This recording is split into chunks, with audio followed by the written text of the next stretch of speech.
Okey, baik. Assalamualaikum warahmatullahi wabarakatuh dan selamat pagi untuk keluarga MBB.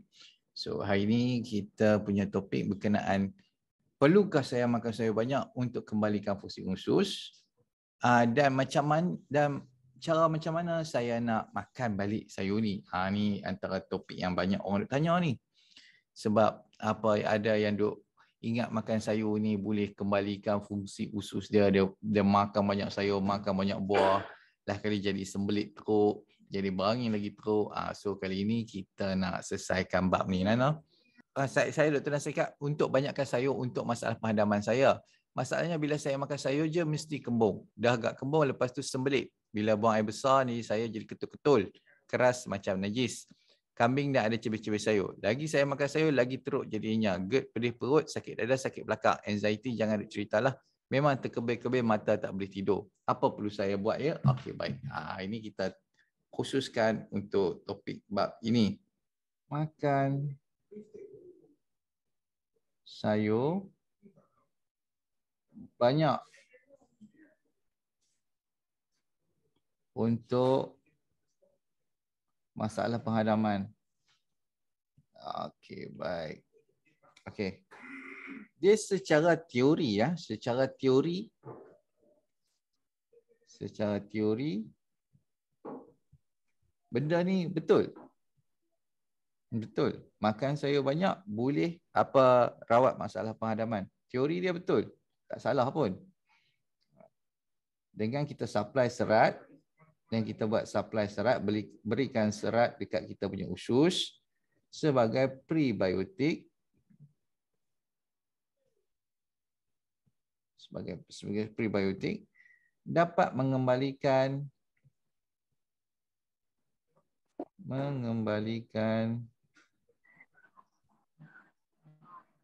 keseimbangan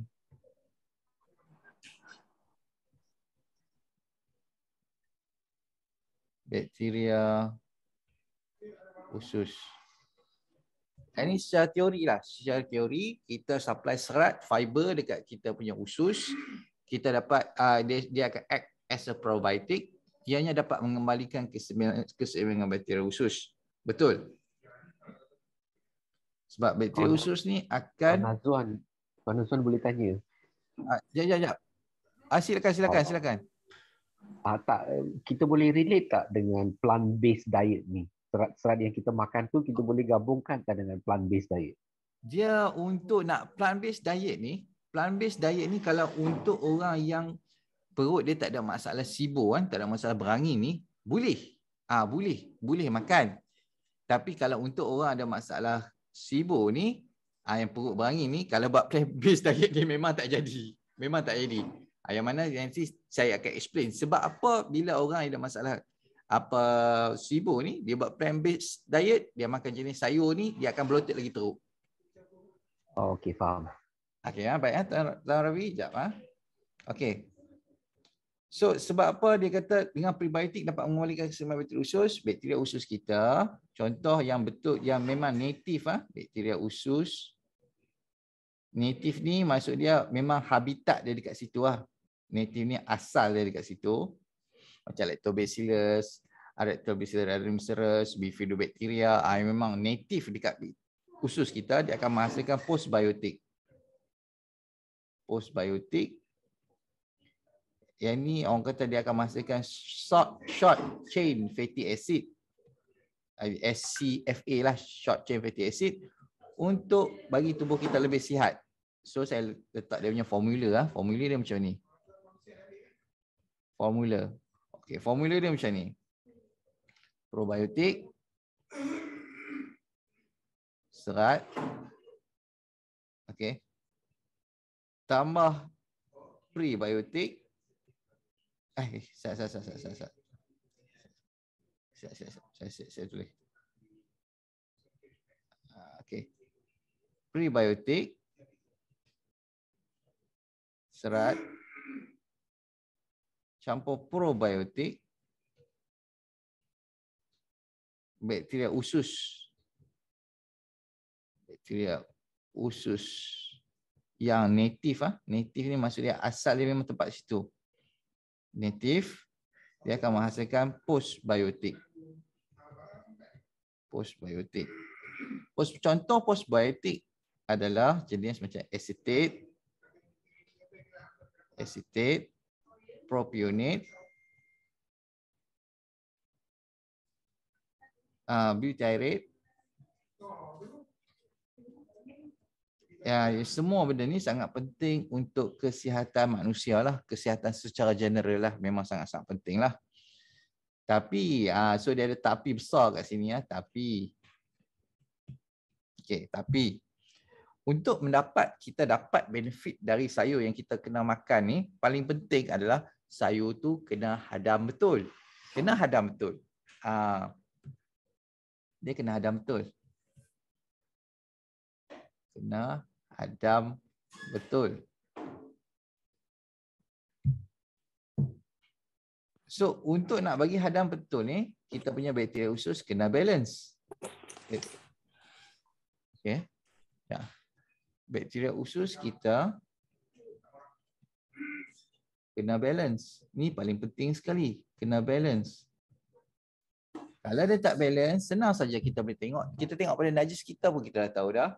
Najis akan warna hijau.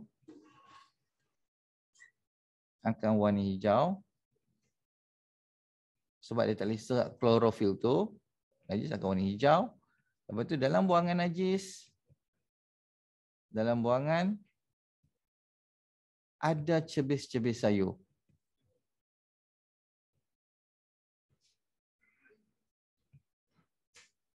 Ini bermaksud digestion kita tak boleh nak hadam sayur-sayur ni. So, bila ada saja najis warna hijau dan buangan cebis sayur-sayur, garanti waktu dia nak buang tu dia sembelit. Dia sembelit dan berangin. Sembelit dan berangin. Dua benda ni. So, kita tahu. Saya bagi info ni, untuk nak hadam sayur-sayur ni, paling kita perlu tahu macam mana sayur ni terhadam. Dia bukan macam protein tau. Protein lain. Proses penghadaman protein, dia kalau kita kunyah, kita kunyah tak apa, tak ada masalah. Kunyah, masuk perut. Perut kena enzim dekat perut. Yang contoh yang paling popular sekali adalah pepsin. Pepsin dah breakdown daging, dah breakdown. Dia jadi chyme lah, CHYME. Lepas tu masuk kena saja kita punya jus empedu dan jus penghadaman dari kita punya pankreas. Benda ni dia transform jadi asid amino dah. Lepas tu serap masuk kita ke hati kita lah. So okey lah, tak ada masalah lah. Tapi kalau sayur dia lain. Sayur, kita kunyah, masuk perut. Masuk perut ni dia tak buat apa sangat tau. Dia hanya melembutkan sahaja dengan kita punya asid perut. Dia hanya menceraikan dia saja. Dia tak hadam kat situ lagi. Lepas tu masuk kita punya usus. Dekat usus ni baru proses penghadaman sayur berlaku. Dekat kita punya usus. Melalui proses fermentation. Penapaian lah senang kata. Penapaian oleh bakteria. Bakteria usus kita. So kat sini yang selalu gagal ni. Kalau kita tak cukup jenis-jenis bakteria untuk nak menghadam sayur ni, problem ni akan berlaku. Kita tak boleh nak hadam sayur sebab kita tak boleh nak ferment, kita tak boleh nak tapai, kita tak boleh nak ceraikan dia dengan lebih lanjut. Ini menyebabkan berlakunya pelbagai masalah lah. Bloated, sembelit, anxiety pun boleh dan sebagainya lah. Okey. So bila kita kenapa soalan satu lagi, kenapa bakteria hilang? Bakteria usus tu yang sebelum ni boleh tapai, yang boleh hadam, boleh digunakan dalam proses penapaian sayur ni, tiba-tiba dia tak boleh tapai dah. Maksudnya bakteria usus yang habitat dekat usus kecil kita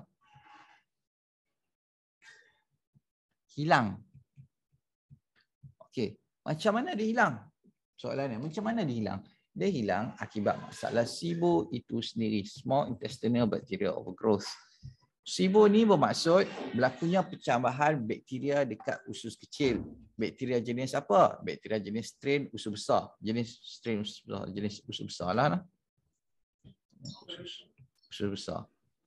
Kita tahu jenis bakteria strain usus besar ni dia hidup dalam kawasan alkaline, para alkaline lah.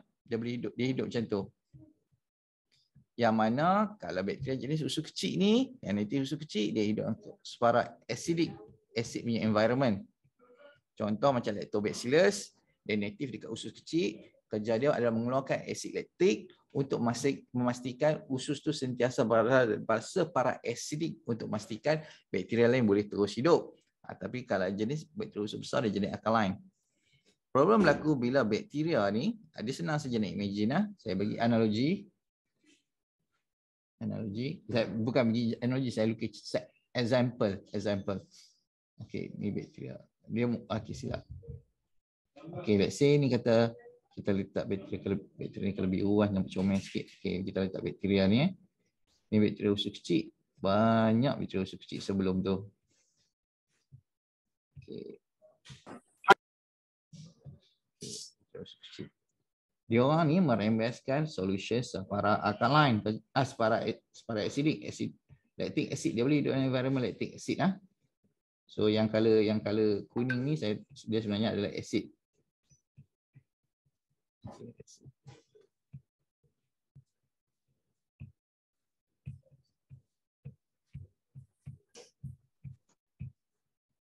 Okey.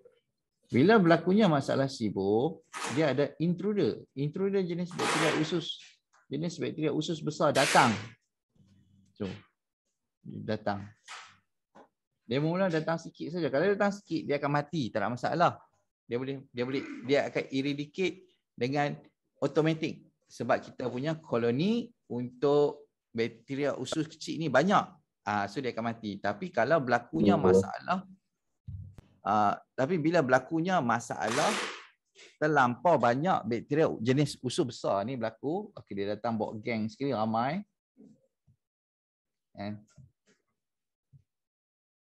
Dia orang ni akan invade kawasan bakteria usus kecil ni. Dia invade.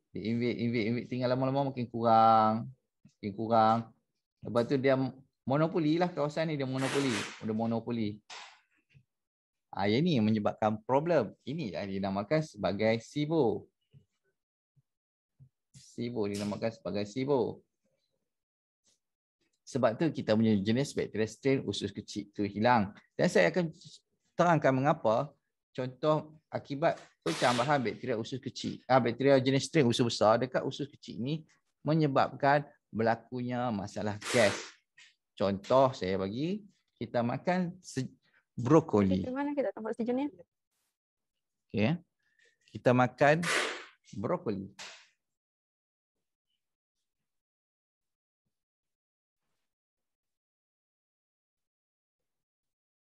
Okay, kita makan brokoli ya.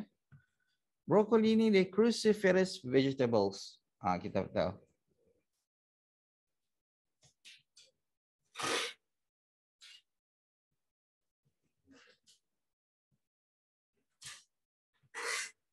Okay. Bila cruciferous vegetable ni dia ada sejenis gula. Jap. Saya.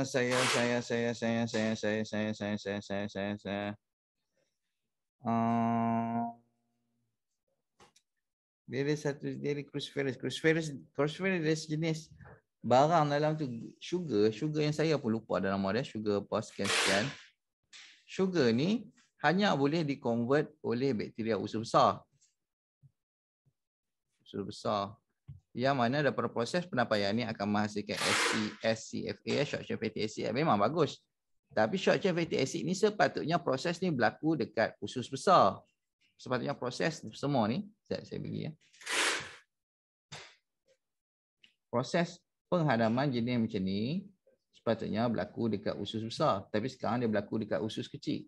Bila dia jadi berlaku dekat usus kecil saja, usus kecil ni kita boleh tahu dia sempit tau. Dia sempit. Usus kecil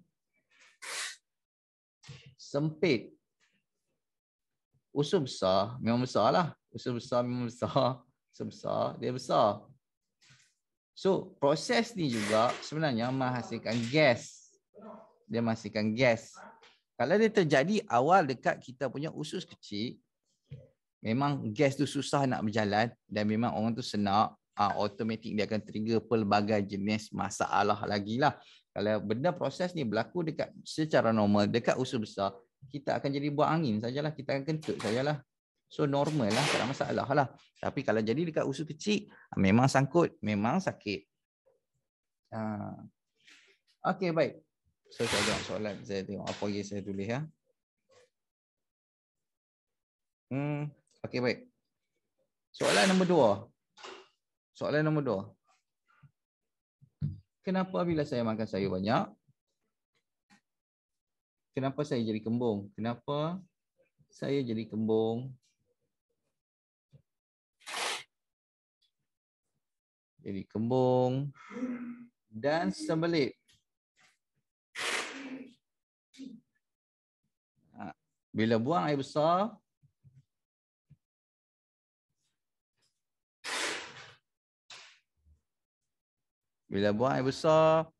najis saya jadi betul keras macam najis kambing.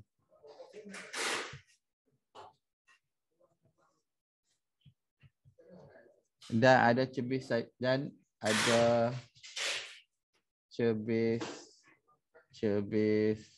sayur.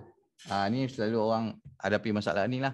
Bila makan sayur banyak sikit lah, memang bila dia makan sayur banyak, dia jadi kembung, dia jadi sembelit. Lepas tu bila dia buang air besar, najis jadi ketul keras macam najis kambing, dan ada cebis sayur, dan satu lagi kali hijau. Okay. So,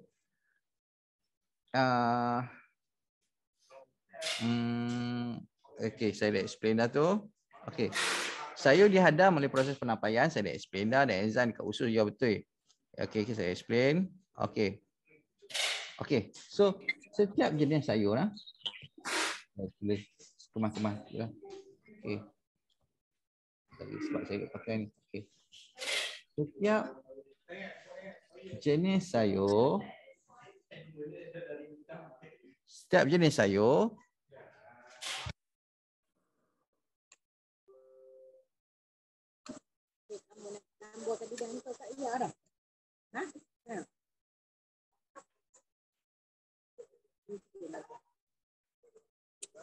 okey, baik. Setiap jenis angin. Sekejap, saya kena mute sekejap. Sorry. Okey, baik. Okay. Setiap jenis sayur memerlukan bakteria masing-masing. Jenis masing-masing, type masing-masing. Memerlukan bakteria dan enzim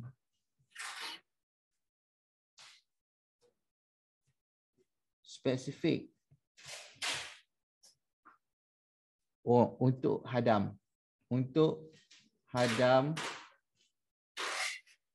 jenis-jenis sayur yang dimakan.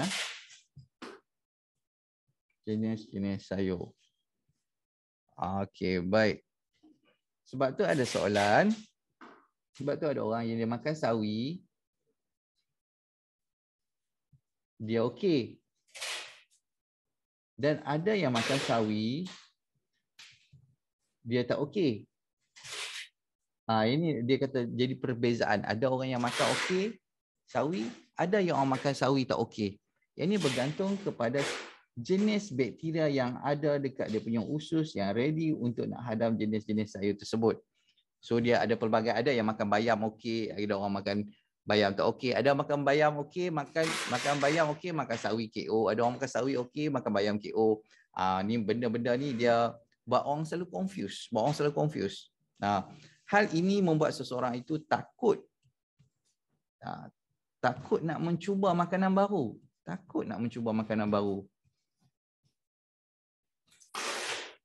Dia akan takut nak mencuba makan baru. Dia akan hanya makan makanan yang dikata, okey, aku boleh makan sayur jenis ni saja, aku tak boleh makan sayur jenis lain. So aku akan stick kat sini saya. Tak boleh buat macam tu tau. Tak boleh buat macam tu. Sebab apa? Kalau kita buat macam tu, kita limitkan. Kalau kita jenis takut nak makanan, kita limitkan kita punya diet. Okey. Kita limitkan jenis sayur kita makan, limitkan jenis sayur kita makan.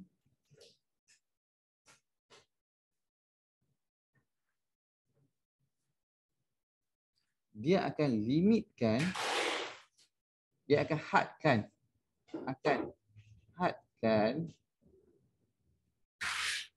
bakteria dan enzim pada usus kita. Kita tahu kat sini, bakteria ni memainkan peranan yang sangat penting untuk kita punya kesihatan. Sangat penting untuk kesihatan kita secara general. Secara general. So memang sangat-sangat penting kita pelbagaikan jenis sayur dalam makanan kita. Kalau kita limitkan jenis sayur dalam makanan kita, kita akan hilang variasi. Kita akan hilang variasi kita punya bakteria usus, which is memang problem yang sangat besar. Problem yang sangat besar ni. So kita tak nak benda ni berlaku. Bermaksud dia dekat sini, kita perlu, wajib perlu pelbagaikan jenis sayur yang kita makan dalam kita punya diet harian. Perlu pelbagaikan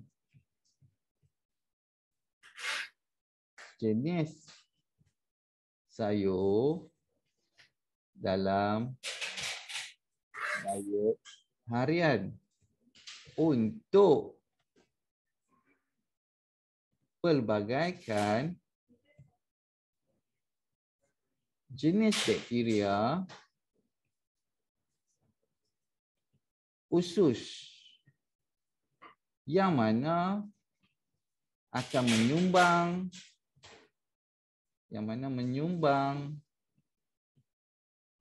kepada kesihatan kita. Ini dia. So kena ingat benda ni ya. Perlu kita tambah, tak boleh takut. Tak boleh takut.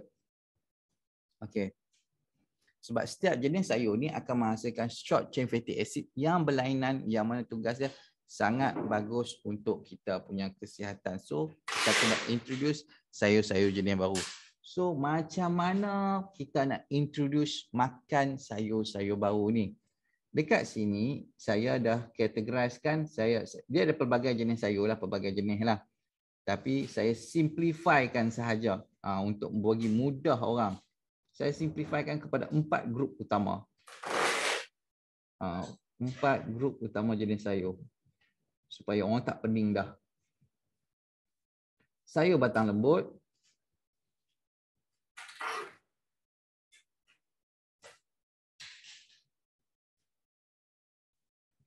Sayur batang keras.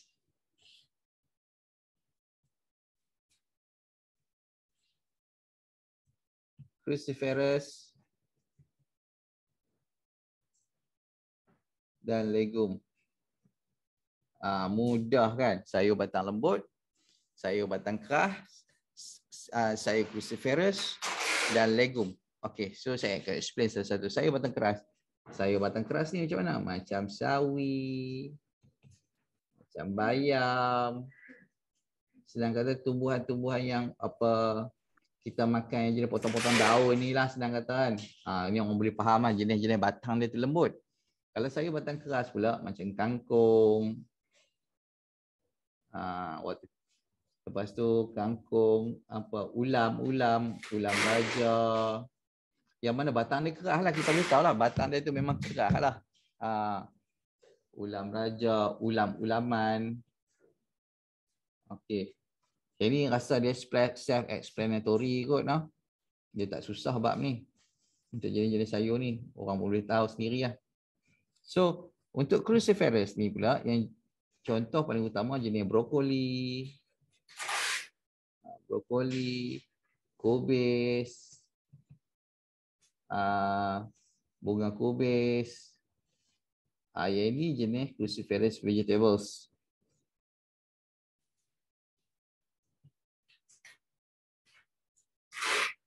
Okay. Satu lagi untuk legum. Legum ni senang saja nak kenal jenis legum, tak perlu susah pun. Dia kalau dia dekat daun dia tu jenis tumbuhan yang memanjat. Macam kacang panjang, kacang kuda. Dia jenis, asalkan tumbuhan tu dia macam boleh memanjat dekat fence tu, dekat kita punya pagar tu, okey, itu kita panggil legum. Jenis macam tu ni kalau kita pagar kan. Okey, tumbuhan tu dia boleh manjat. Dia memanjat kat sini, dia tumbuh kat situ, pusing kat ini, dia manjat kat situ, pusing kat situ, manjat. Lepas tu dia kalau hasilkan barang tu, yang itu kita panggil jenis legum. Okey. Dekat sini orang selalu okey, terputus sekejap tadi. Sekejap saya share balik skrin. Okey, baik. Dekat sini orang selalu confuse juga. Saya tengok mikrofon. Tekan mikrofon saya ni. Okey, baik. Okey. So dekat sini orang selalu confuse kata sebab saya duk mention kacang. Ni, saya duk mention kacang. Kacang ni macam mana? Adakah kacang jenis macam walnut pun kita kategori sebagai kacang? Almond pun kita kategorikan sebagai kacang. Pistachio pun kita kategori sebagai kacang. Benda ni kita kategori legum ke? Tak. Cuma dalam bahasa Melayu saja yang kita katakan dia sebagai kacang. Okey. Tapi kalau dalam bahasa English dia ada nuts. Dia jelas sebagai nuts. Nuts dengan legum adalah dua benda yang sangat berlainan. Dia bukan benda yang sama. Nuts dengan legum dua benda yang berlainan. Nuts kita boleh makan awal tak ada masalah. Tapi legum dia susah sikit. Legum dia sangat tinggi dengan lektin. Kalau kita tengok dekat environment luar kan, jenis macam kekacang yang jenis legum ni, diakibatkan sebab dia ada lektin ni, serangga tak makan. Tumbuh-tumbuhan macam ni. Sebab dia memang tak boleh makan pun. Untuk nuts pun ada lektin juga tapi tak tinggi. Okey. Contoh saya bagi. Lektin ni dia mengengsa, dia create inflammation. Okey, contoh kalau macam legum ni jenis macam red bean. Okey, red bean dia sangat tinggi dengan lektin, kacang merah ni. Kalau kita ambil dekat wild, kita secara liar ni kita ambil terus, maka red bean ni boleh meninggal. Keracunan makanan yang sangat teruk boleh mati. Tapi kalau dekat wild, dekat luar ni, kalau kita ambil jap.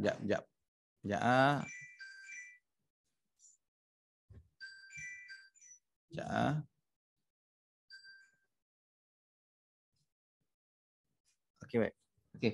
Contoh dekat liar, kalau macam seekor binatang tu nak masuk hibernation. Okey, dia nak masuk hibernation. Macam contoh tupai. Tupai dia akan makan lektin ni. Tupai akan ambil walnut, pistachio ni semua. Disebabkan lektin, badan dia akan masuk, dia akan create inflammation. Bila create inflammation saja, baru dia boleh simpan lemak. Untuk dia terus, untuk dia hibernate nanti. Kalau orang makan terlampau banyak benda-benda yang tinggi dengan lektin ataupun yang create inflammation, dia akan gemuk. Kalau dekat dunia sekarang ni yang mana create inflammation banyak, tepung, minyak sayur dan juga susu pasteurized. 3 benda ni saja yang kategori tinggi dengan benda yang create inflammation dekat kita punya usus. Kalau makan 3 benda ni, automatik akan gemuk dengan lemak. Okey, baik. So tips untuk cara nak makan. Tips nak makan dia mudah. Contoh, mula-mula sekali kita introduce, kalau orang tu dah lama tak makan sayur, Cara nak introduce dia adalah dengan makan sayur batang lembut dahulu. Ingat satu sayur batang lembut dulu. Jenis macam sawi, bayam dan etc. lah. So waktu dengannya boleh makan. Introduce satu-satu jenis macam ni dulu. Okey, lepas tu dia ada introduce, dia makan. Lepas tu dia makan, dia kata, najis saya hijau. Saya bloated. Saya sembelit. Dan saya juga bloated sembelit. Bila saya buang najis saya, sawi tu ada lagi. Nampak sawi tu lagi. So cara dia mudah untuk selesaikan masalah ni. Kurangkan, jangan berhenti terus. Tips dia jangan berhenti terus. Jangan berhenti terus. Cuma kurangkan jumlah sahaja. Lower down dia punya volume. Kurangkan jumlah. Kurangkan jumlah sahaja. Okay. Bila kita kurangkan jumlah, bila kita kurangkan jumlah, lepas tu kita tengok ada tak najis kita kali hijau lagi, ada tak kita bloated, ada tak saya sembelit, ataupun ada nampak sayur tu bila kita buang air besar. Kalau ada lagi, kita kurangkan lagi jumlah dia. Kita kurangkan lagi jumlah. Kurangkan jumlah lagi. Okey. Tuan, kalau kita blend saja makan, tak payah makan tapi blend. Dia sama juga. Najis tu dia akan jadi kali hijau. Oh, okey. Okey, baik. Nanti saya akan jawab untuk soalan Tuan Ravi ya. Okey, baik. So, kita tengok lagi, kita turunkan jumlah. So, sampai satu tahap kita tengok kita najis dah tak kali hijau, dah tak bloated, dah tak sembelit, dah tak ada sayur dah. Okey. Dan kita kekalkan jumlah yang kita makan tu dalam masa 2-3 hari. 2-3 hari, kita tengok okey tak okey. Dan baru kita naikkan balik jumlah dia. Baru kita patah balik, kita naikkan jumlah dia pula.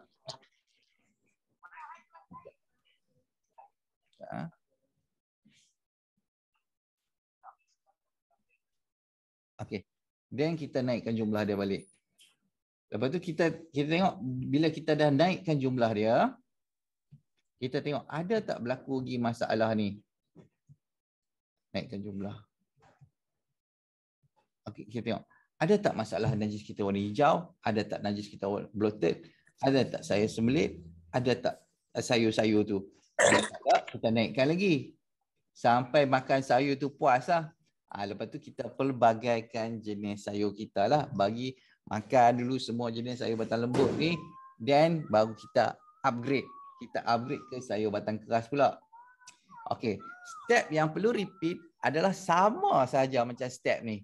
Okey. Bila kita introduce sayur batang keras, jenis macam kangkung, jenis macam ulam-ulam apa semua.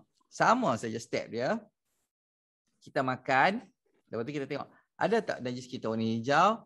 Ada tak kita bloated? Ada tak sembelit? Ada tak ulam-ulam tu ataupun kangkung tu dekat kita pun najis? Kalau ada, kita macam biasa kurangkan jumlah dia. Okey. Bila kita dah kurangkan jumlah dia, masih ada lagi, kita kurangkan lagi. Sampai najis tu tak ada warna hijau, tak ada bloated, tak ada sembelit, tak ada cebir-cebir sayur, dan kita naikkan balik. Jenis sayur batang keras, naikkan balik. Sama saja step dia, kita repeat saja balik. Okey. Sebab apa? Bila kita kurangkan sayur ni, bila kita kurangkan sayur jenis tu, lama-kelamaan kita boleh hadam balik. Okey. Ini antara trik dia. Sebab apa kita kena kurangkan sayur? Kita tak boleh tekan saja jumlah tu dengan harapan tiba-tiba dia solve problem tu sendiri. Benda ni impossible berlaku. Sebabnya adalah untuk nak hadam sayur ataupun untuk menghasilkan bakteria baru. Untuk menghasilkan bakteria baru dan enzim. Untuk nak hadam sayur ni perlu badan dalam keadaan relax. Ataupun dipanggil sebagai parasimpatetik. Parasimpatetik. Okey, parasimpatetik ini maksudnya relax. Relax and digest. Okey. Bila kita dalam keadaan relax and digest, kita akan dapat bekalan yang mencukupi untuk kita punya digestion.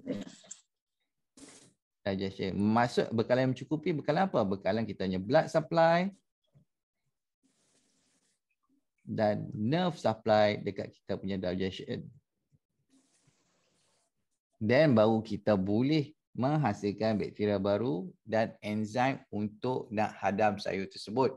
Kalau kita terus berterusan, letak makin lama makin banyak sayur, letak makin lama makin banyak sayur, apa yang akan berlaku? Kita akan bloated. Okey. Bila bloated saja, kita akan duduk dalam satu mode dipanggil sympathetic dominant. Sympathetic dominant. Okey. Bila dalam keadaan sympathetic dominant ni, dia juga sebagai fight or flight. Fight or flight. Atau dalam bahasa Melayu, lawan atau lari. Lawan atau lari. Sympathetic dominant dan parasympathetic dominant ni adalah kontra. Maksud dia berlawanan. Dan dia tak boleh on dua-dua mode ni sekaligus. Kita punya central nervous system kita akan pilih sama ada dan choose untuk dalam fight or flight ataupun dalam rest and digest. Kalau kita bloated, automatik dia akan masuk fight or flight. Bila kita masuk fight or flight saja, kita tahu kita akan kekurangan bekalan blood supply dan nerve supply pada kita punya usus. Usus akan jadi sangat slow, dia akan ganggu proses migrating motor complex ataupun kemud najis kita. Kemud najis terganggu dan ini akan menerukkan lagi membuat lagi kita punya masalah SIBO makin dahsyat. Makin dahsyat. Najis jadi keras. Kita tahu dengan terganggunya proses migrating motor complex, proses kemud najis kita terganggu, dia usus kita tu akan serap balik air dari kita punya najis, menyebabkan kita punya najis tu jadi keras. Ini problem ni akan menyebabkan masalah buasir ya. Masalah buasir. So dan satu lagi kita yang paling penting, kita tak boleh nak hasilkan bakteria baru dan enzim barulah. Baru dan enzim baru. Perlu kita pastikan waktu kita makan sayur tu, kita kena dalam keadaan relax. Kita tak boleh stres. Kalau kita stres sahaja, kita akan duduk dalam sympathetic dominant. Dia akan menginhibit semua benefit sayur yang kita makan. Tak dapat apa benefit pun, apa yang dapat hanya stres pada tubuh badan. Sebab itu kita perlu kurang sampai kita jumpa certain volume yang kita rasa selesa. Time tu saja baru proses ni akan berlaku.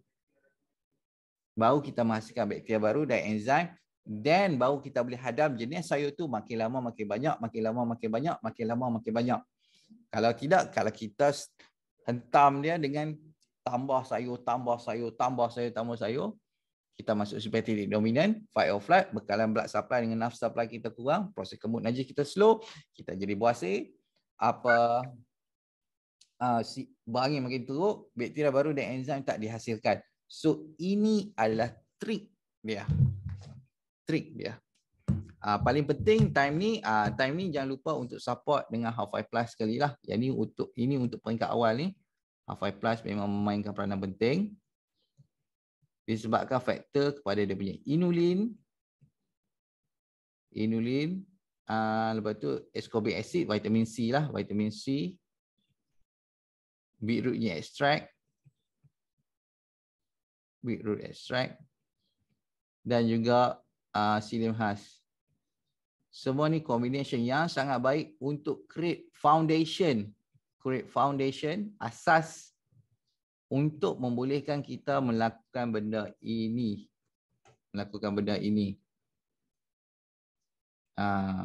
Itu sajalah ceritanya. Time ni Half-5 Plus memang sangat-sangat penting. Waktu kita nak introduce sayur baru ni, memang sangat-sangat penting kita makan. Lepas tu selalunya ni problem satu lagi. Selalunya bila orang dah sampai sayur batang keras ni dia dah graduate, sayur batang keras ni dia dah graduate. Time ni orang tu akan rasa badan dia sangat sihat. Dia akan masuk satu fasa yang saya gelar sebagai fasa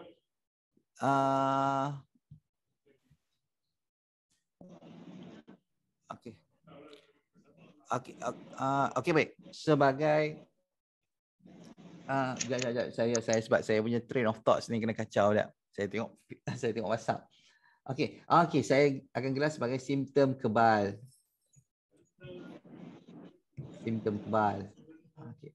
Simptom kebal ni bermaksud badan orang tu dia rasa sendiri, dia rasa macam 100% okey. Dia rasa macam 100% okey. Dia rasa dia dah sembuh dah. Dia rasa dah sihat dah. Dia dah rasa kuat dah. Sebab apa dia rasa sihat dan kuat? Sebab usus dia dah banyak dah jenis. Usus dia dipenuhi dengan pelbagai jenis bakteria, jenis strain usus kecil, jenis bakteria usus kecil yang produce kat dia serotonin, endorfin, DEO apa semua. Memang cukup champion lah dia rasa. Lepas tu SIBO dah makin kurang sebab kita tahu dengan pelbagai jenis bakteria ni dia akan menghasilkan lactic acid. So kita punya masalah SIBO ni makin lama makin kurang, makin lama makin kurang. So dia rasa macam okey aku dah sihat ni. Time ni selalunya dia akan kembali kepada kehidupan yang lama, dan benda ni saya tengok dah hampir beratus kali dah saya jumpa, beratus kali dah. Tak tahu nak kata ratus kali ataupun ribu kali lah, boleh kata ribu pun jumpa ke. Dia akan kembali makan benda yang tak sepatutnya makan. Kembali kepada kehidupan yang lama, kembali kehidupan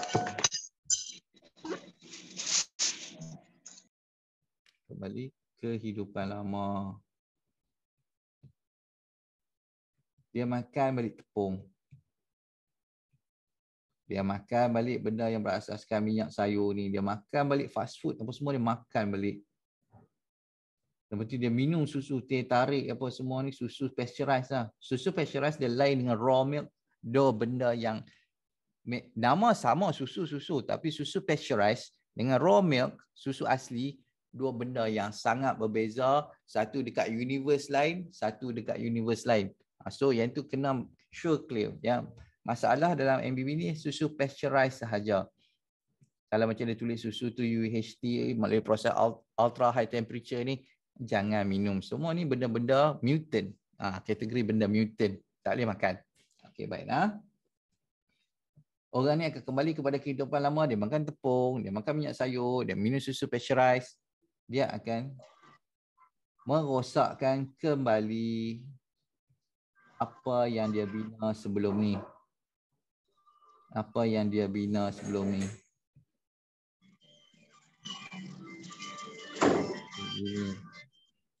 Lepas tu dia akan datang dekat saya. Dia akan datang ke saya, dia akan tanya soalan yang selalu Tuan, sekarang harga Hafai berapa ringgit lah? Yang tu kalau dia datang macam tu saya tahu lah. Sebab tu saya tengok mesej. Weh, dia lama berapa bulan dia tak mesej ni. Kalau dia datang balik saya tahu lah sebab tu saja. Sebab dia kembali kepada kehidupan yang lama. So waktu ni jangan sesekali kembali makan benda-benda macam ni lah. Benda macam ni, ini bukan makanan. Ini kategori racun. Dia bukan makanan. Bukan saya saja letak ini pantang Tok Bomo MBB ni apa semua benda ni tak boleh makan. Ini dalam kategori racun, kategori poison kepada kita punya gut, kita punya usus. Dia kategori racun, poison, gut. Jangan nak makan. Tinggal selama-lamanya kalau untuk nak sihat, nak fit, nak boleh perform sampai umur tua nanti, tinggalkan makanan-makanan ni. Okey ya. Okey. So cerita kebal ni kita tahu selalunya kalau dah graduate dua ni asal sihat betul lah. Dia sebenarnya tak lepas lagi untuk dua ni, cruciferous dengan legum. Okey. Cruciferous ni antara sayur yang sangat-sangat penting yang perlu kita makan untuk kita improve lagi kita punya kesihatan. Cruciferous vegetables. cruciferous vegetable. Sekejap, saya kena tengok nama gula sugar in cruciferous ni. Saya lupa dah.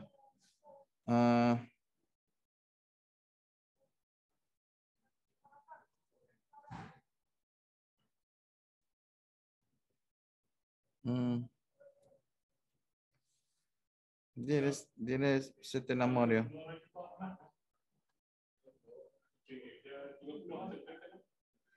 Saya pun lupa dah. Nama dia. Tapi tak apa. Saya tahu ada certain compound dalam tu yang sangat penting untuk ini untuk kesihatan usus besar sekali, untuk kesihatan usus besar. Okey, sedikit tip. Kenapa saya tak introduce cruciferous vegetables ni awal-awal? Kalau saya cakap benda ni penting, bila saya cakap cruciferous vegetables ni sangat penting, kenapa dalam 4 grup utama ni saya tak letak dia paling awal sekali? Saya tak letak, kena makan cruciferous vegetables dulu, baru kita makan sayur batang lembut, sayur batang keras, lepas tu legum. Kenapa saya letak dia paling nombor 3? Sebab kalau kita introduce brokoli pada peringkat awal, kita perlu ingat untuk cruciferous vegetables ni, dia hadam, proses dia habis dekat usus besar. Dia habis dekat usus besar. Dia bukan habis saja dekat usus kecil, dia habis dekat usus besar. Dan proses penghadaman dia ni guaranteed akan menghasilkan gas. Guaranteed akan menghasilkan gas. Dan proses fermentation dia punya sugar tu, fermentation sugar untuk raffinose. Ingat cruciferous vegetables ni ada gula nama dia raffinose. Baru teringat tu. Raffinose sugar. Raffinose sugar ni hanya terhadam dekat usus besar oleh bakteria usus besar saja yang boleh buat kerja ni. Okey. Penghadaman raffinose sugar ni adalah maksudnya fermentation bakteria usus besar yang akan menghasilkan gas. Gas. Okey, kalau orang normal, dia tak ada masalah digestion, dia akan buang angin lah. Dia akan kentut. So, it's normal. Sepatutnya benda tu berlaku. Tapi bila kita intro, awal-awal dalam keadaan kita masih bloated teruk akibat masalah SIBO ni, kita recap balik sedikit. Okey. SIBO bermaksud percambahan bakteria usus besar dekat usus kecil. Okey. So, kalau kita makan jenis vegetables cruciferous ni, sayur jenis cruciferous, apa yang akan berlaku? Dia akan terhadam awal dekat kita punya usus kecil. Dia akan terhadam awal. Dia akan fermented. Dia punya sugar raffinose tu awal. Bila dia fermented awal, problem yang akan berlaku adalah memang bloated sakan lah dekat kita punya usus kecil. Bloated sakan. Sebab usus kecil kita sempit. Dia tak sepatutnya terjadi masalah gas dekat kita punya usus kecil. Tak sepatutnya. Dia hanya berlaku dekat kita punya usus besar. Dia tak sepatutnya berlaku dekat usus kecil. So, bila berlaku dekat usus kecil, dengan sempit dia tu, memang pressure lah dekat kita punya abdomen. Memang pressure dekat abdomen. Pressure dekat abdomen satu hal. Satu lagi, pressure, tekanan pada dinding usus kecil. Dan kita tahu dekat kita punya dinding usus kecil ni dipenuhi oleh nerve yang mana berakar dari, let's say macam saya lukis ni Okey, ni saya lukis, ni kata kita punya tulang belakang. Okey, ni kita paling atas lah, kita punya spinal lah, C1 sampai C berapa tu kan. Dekat sini dia berakar. Kita punya nerve.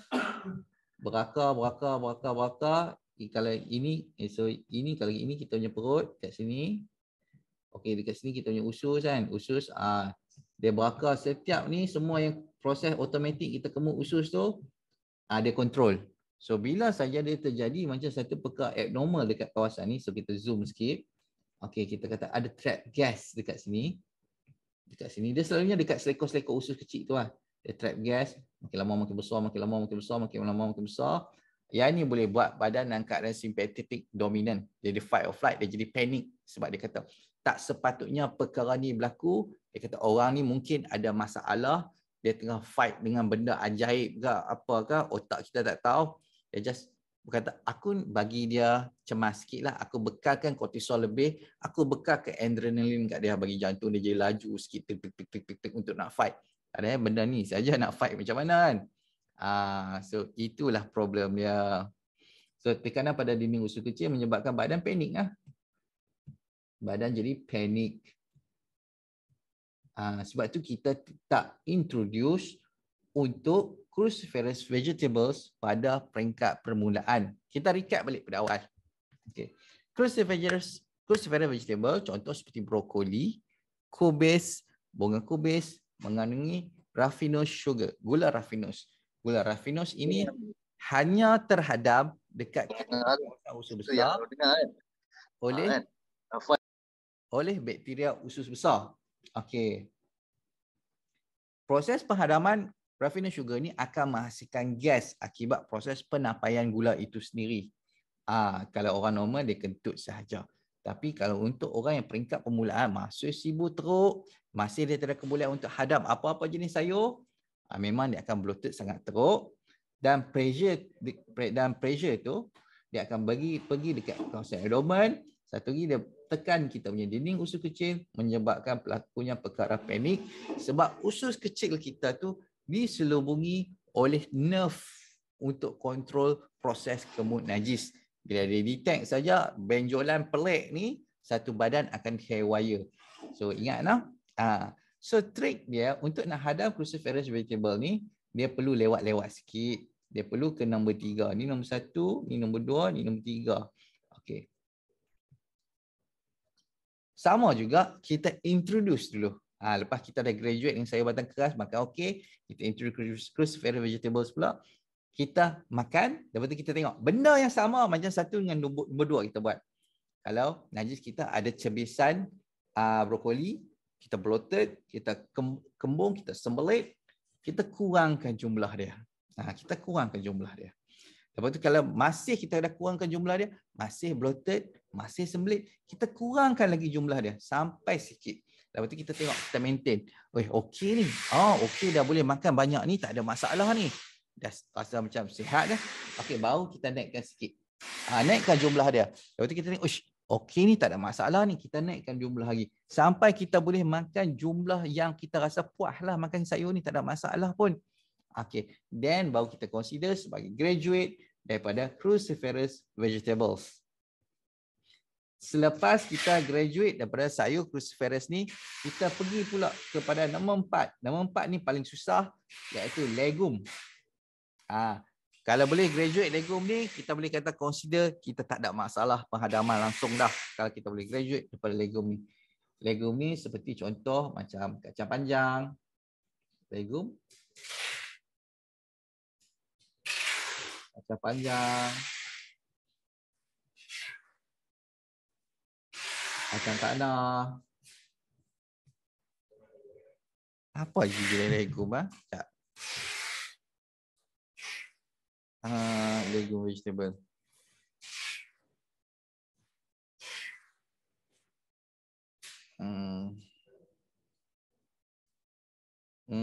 Kacang hitam.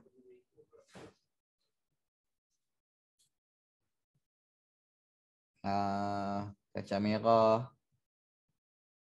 Macam color-color lah. Kacang hijau pun ada juga. Jenis kacang-kacang macam ni lah. Okey. Benda ni kena makan tau. Tapi kita tunggu paling last sekali. Reason dia tetap sama. Macam mana kita tukar untuk cruciferous ni kepada nombor 3. Kita ambil ni sebagai nombor 4 untuk membolehkan kita hadam. Dia punya sejenis compound dalam kita boleh makan dia tanpa rasa, bukan hadam pun, lektin ni tak boleh hadam pun.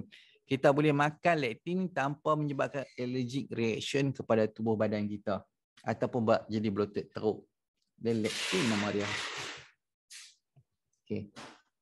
Sebab kita tahu bila kita dah boleh hadam untuk cruciferous ni, bermaksud usus kita memang antara dah tip-top dah, dia boleh hadam pelbagai jenis makanan sebab ada pelbagai jenis bakteria yang menghasilkan pelbagai jenis enzim. Maksud dia kita dah sihat dah, sedikit sebanyak dah memang sihat dah pun. So kita introduce lectin pula. So dalam proses nak makan lectin ni, paling penting penyediaan lah, tapi sekarang ni tak ada orang ambil sekaliar apa semua untuk kacang panjang, kacang tanah apa semua dah proses siap dah. Diorang dah buang dah lectin ni sebaik mungkin. So itu tak perlu risau dah lah sekarang ni. Dulu-dulu iyalah. Contoh macam lectin, kacang panjang, contoh macam kacang merah. Dia kena rebus, keringkan, rebus lagi, keringkan untuk tujuannya untuk nak buang lectin tu.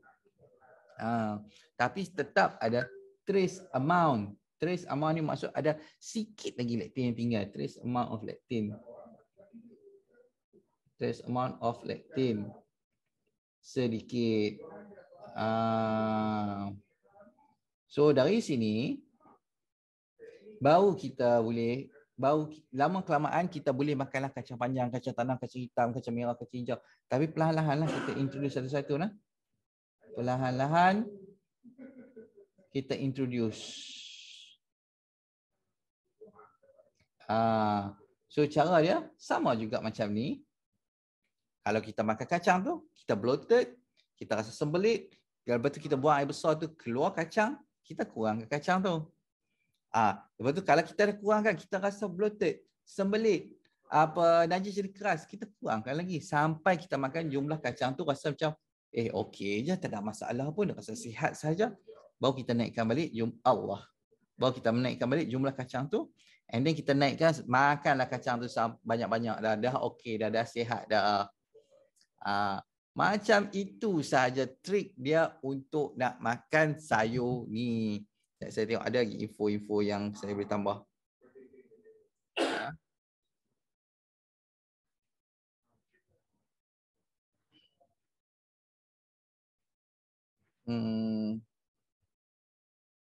Dah tak ada. Habis dah. Ini sahaja trik untuk hari ini. So kalau ada soalan, silakan tanya soalan lah. Open for question and answer sekarang. Silakan. Tuan Ravi, kalau ada soalan silakan Tuan Ravi.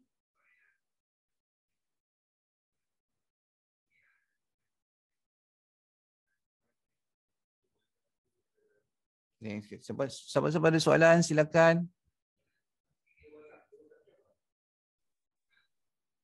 So far okay. Ini yang soalan tadi yang kalau kita blend sayuran tu. Kalau kita kunyah. Okey, kalau kita blend boleh, tak ada masalah. Dia sama juga.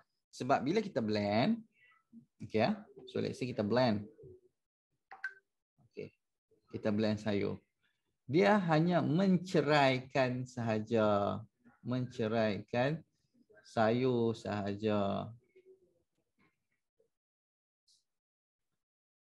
Dan meningkatkan surface area untuk fermentation berlaku, which is okey lah, tak ada masalah pun sebab lagi banyak surface area yang terdedah, lagi sepatutnya lagi mudah nak hadam. Tapi dia tetap bergantung proses penghadaman. In the end of the day, dia akan bergantung kepada availability ni masuk Melayu apa dia? Availability maksud bergantung kepada availability, bergantung kepada adanya jenis strain bakteria yang menghasilkan, yang bertanggungjawab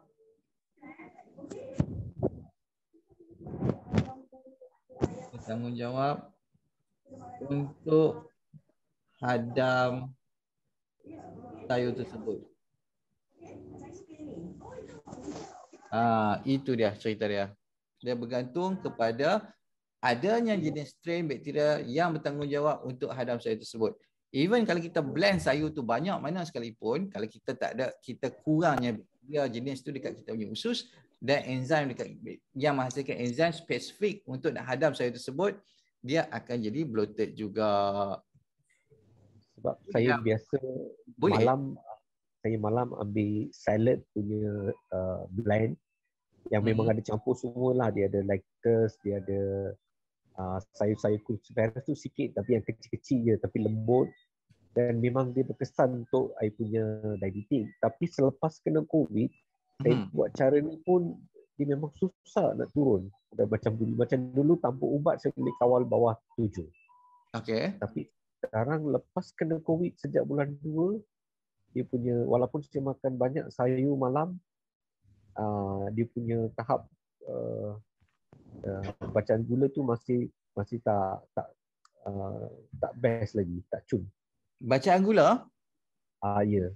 Oh, sugar. Okey, sekarang ni bacaan gula berapa sekarang? Lebih kurang 8, 9. Sebelum tu saya malam ambil salad blind tu tanpa ubat boleh bawah 7. Bawah 7, okey. Selepas kena COVID, dia haywire. Dia haywire. Walaupun ambil salad blind dekat waktu malam tu tanpa makan nasi ke apa-apa, sekarang dah balik 8, 9.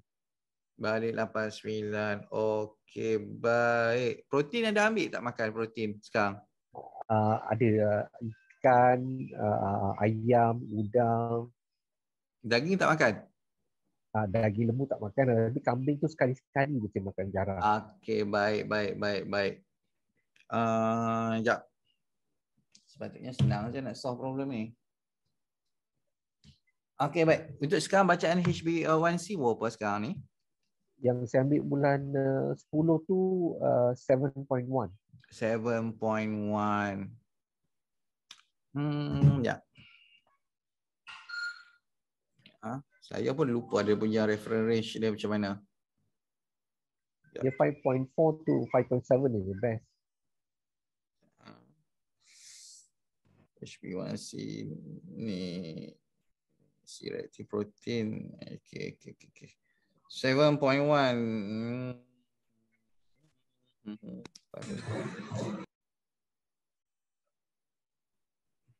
Ada sakit lain tak? Comorbid lain ke ada tak? Blood pressure.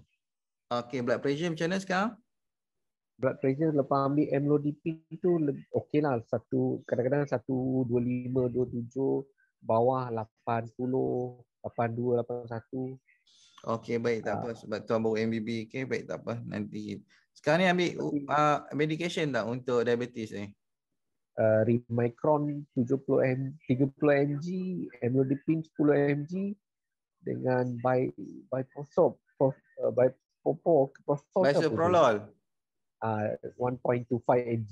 Okey, bisoprolol sekali ya. Tapi saya ada retina punya problem. Jadi mata pun kabur sebab pernah laser, pernah injection, dan sekarang saya dapati mata makin lagi kabur sikit. Mata kabur lagi ya? Okey, sebelum ni ada history tak? Mata tu selalu rasa macam gatal ke panas ke, ada tak? Itu yang masa 3 tahun lepas tu gatal. Lepas tu saya pergi check, dia kata memang ada pendarahan belakang. Jadi immediate second day dia buat laser. Lepas buat 6 kali, saya pergi private kata jangan laser, dia buat injection, dia stabil. Okey. Lepas tu saya dah stop lah, saya dah tak pergi lagi. Saya kawal makanan, kawal tu okey, semua cantik. Hanya selepas kena COVID tu 2 minggu lepas kena COVID, semua haywire. 2 minggu selepas kena COVID, sekarang ni sampai sekarang haywire dah. Okey, baik. Cuma sekarang masalah gula ni tak ada apa sangat pun. Sekarang ni makan ada makan tak? Sugar ni ada ambil tak sekarang ni? Saya memang tak makan sugar, saya tak makan benda-benda yang manis, cola ni, soda semua memang saya tak makan. Baik. Dia kalau macam MBB ni kita lain sikit tau. Saya akan bagi reason lah. Saya rasa sebelum saya go dengan Tuan Ravi ni, saya tengok dulu soalan untuk bab sayur ni. Saya rasa jumlah fiber dalam hafal ni cukup tak untuk menggantikan sayur atau diet kita perlukan sumber fiber tambahan? Okey, fiber ni secara human ni okey ah. Sekejap saya tengok. Saya jawab soalan lah. Sekejap. Okey. Untuk human manusia, kita secara by design, by design, ciptaan kita by design, kita tak ditune untuk makan sayur banyak. Kita tak tune untuk makan sayur banyak.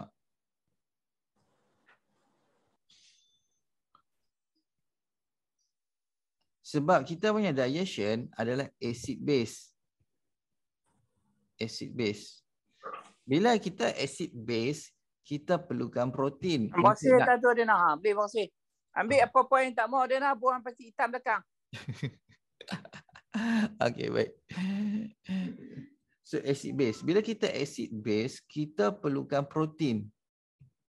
Yang paling optimum, protein ni paling optimum lah untuk kita punya digestion. Paling optimum. Fiber hanya support untuk kita punya general well-being sahaja.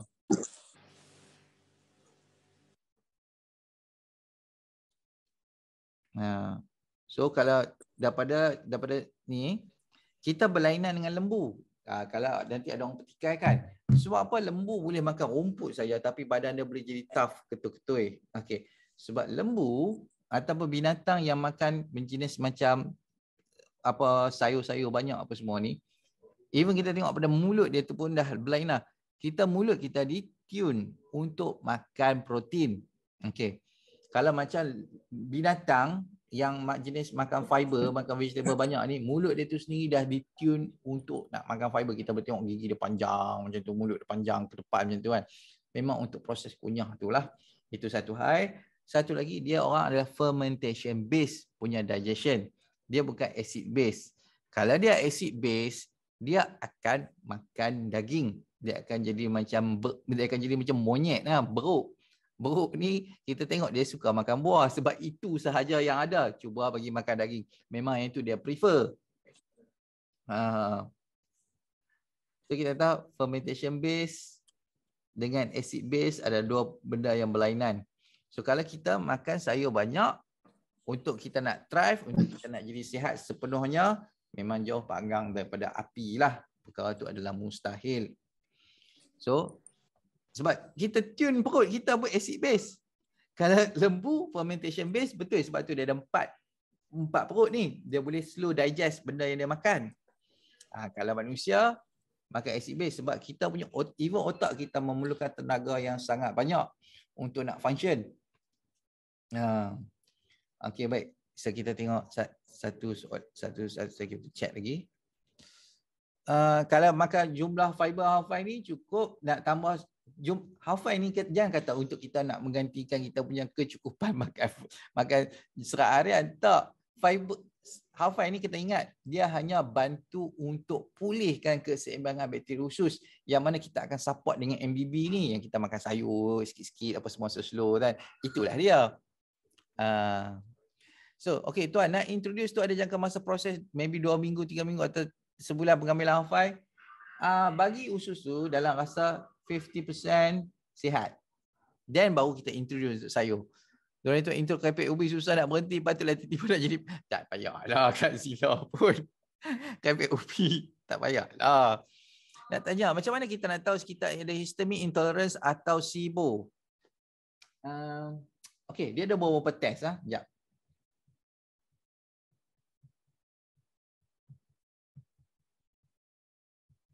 Sekejap. Dia ada beberapa test yang kita boleh buat. Okey, baik. Kalau untuk SIBO, kita boleh buat test, breath test pun kita boleh tahu dah.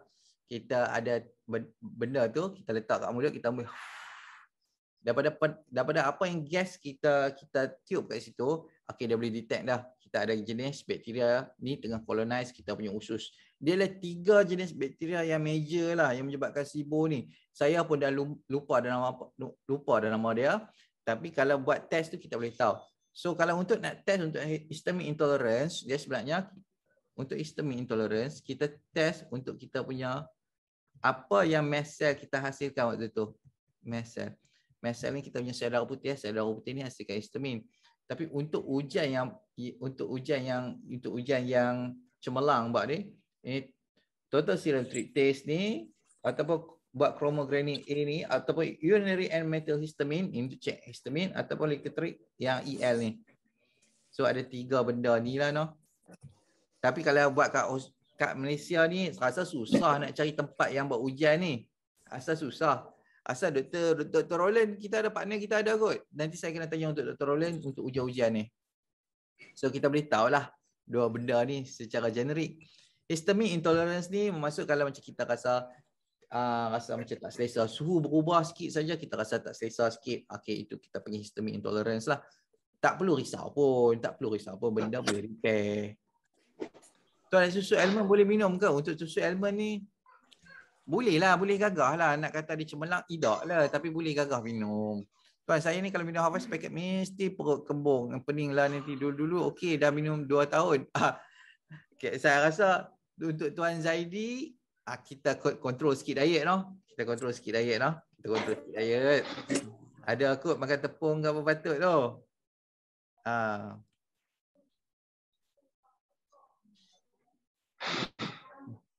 Tuan Zaidi ni lama dah ni. Kena ada adjust sikit diet tu.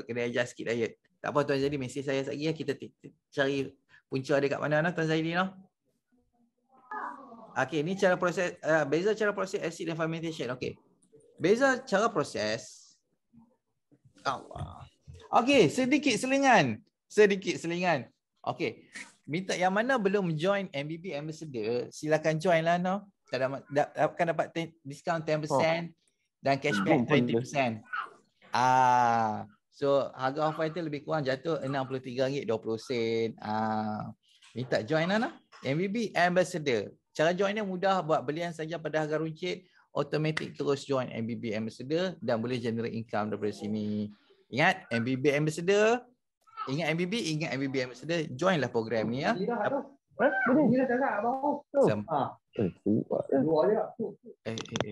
Tak apa, MBB Ambassador jangan relax. Jap. Saya lama pun ni. Saya mute dulu. Okey, baik. So untuk soalan tuan cikgu, ya. Okey.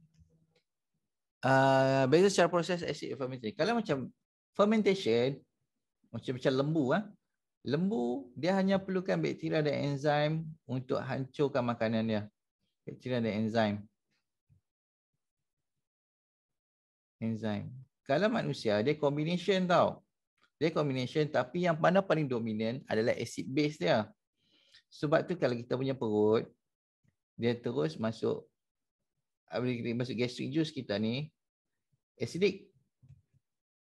Even kita punya usus kecil pun acidic. Acidic perlu untuk kita buat pepsinogen kita, sejenis enzim yang kita punya usus untuk transform kepada pepsin. Dan baru kita boleh ambil protein separuh hadam, transform jadi asid amino yang mana baru boleh serap dekat kita punya usus, pergi straight dekat kita punya hati lah. Kalau fermentation saja, dia slow sahaja. Lembu ni style lah, sebab tu lembu pun slow saja.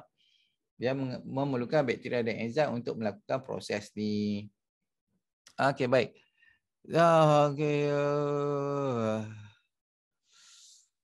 Okey, cara nak tentukan kita berapa persen? Senang saja. Kalau kita 50%, okey. Kalau 50%,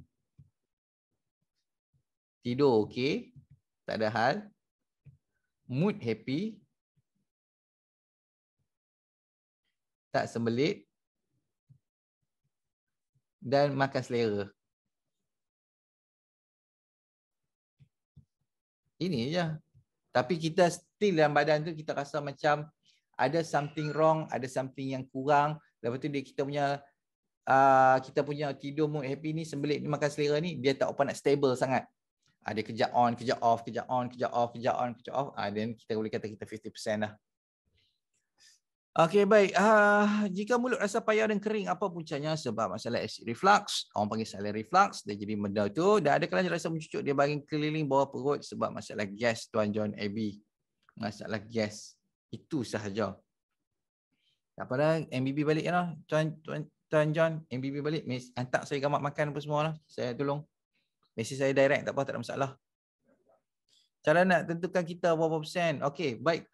Balik kepada Tuan Ravi tadi untuk masalah gula Tuan Ravi. Tuan Ravi ada. Okey. Tuan Ravi yang rasa sugar.